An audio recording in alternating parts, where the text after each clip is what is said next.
And instead now of merely trying to educate children for jobs that do not exist, the African American nation in America must come to create jobs. It must now make jobs. The children now must be trained not for jobs, but be trained to become employers and job creators. The children now must be trained to take the economic infrastructure, which is in the hands of other groups, away from those other groups, so that they can gain the wealth that's in those businesses. Not only then must the African American community take over its economic infrastructure, and yes, I mean move Koreans out. Yes, I'm very upfront about that. And I mean move any other ethnic group out. It's not exclusive to Koreans. You either got a choice.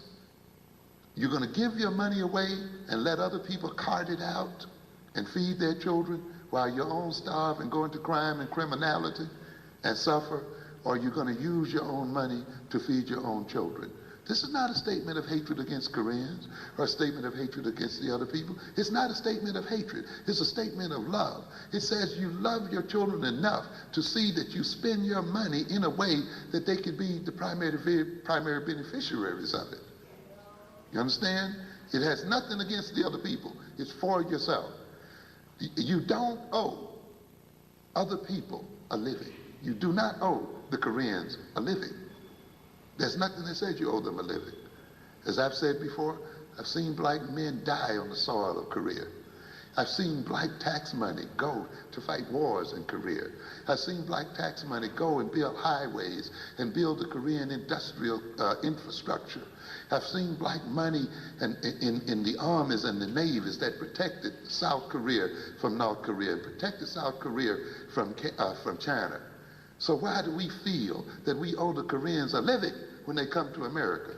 I've seen black tax money come back in the form of Korean investment wealth and invest in the black community. And I've seen the Koreans look upon us the way white folk look upon us, and some Negroes feel obligated to support them. You don't owe the people a living. You must know what's going on. So finally then, you must take over the economic infrastructure of your own communities, but you can't stop there because there's not enough wealth there to feed all of our people. We then must invade the general economic system itself. So the children must be educated to now take economic power from the general system. And not only then must you take that power from the general system, but you now must engage in international trade, export-import trade, to create jobs for your people and ultimately build a Pan-African economic system. Because the people that survive today are the races that have economic centers of their people across the world. See, the European not only spread African people across the world, which weakened African people, but the Europeans spread themselves across the world. But in spreading themselves across the world, they built economic networks, banking relations, commercial relations, and other kinds of relations based on their Europeanness. This is what allowed them to develop a global economic system. Now today, instead of us seeing our being spread across the world as a problem and as a weakness, it can become the source of our strength.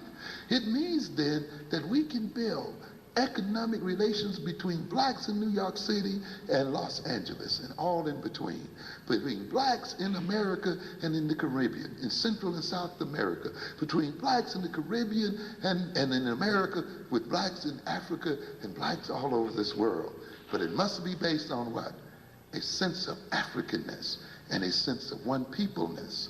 And when you have that, you can, despite these statistics, begin to transform your situation.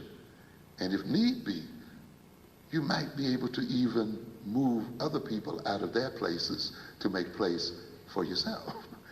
Even though a lot of people think that's immoral, but that's the way the world works. What can I tell you? People have not hesitated 1 minute to move us when it suited their needs. And our not moving them when it suits ours is not going to save us from being moved by them. So we have to face up to the fact that we have some dire circumstances. Yes, ma'am.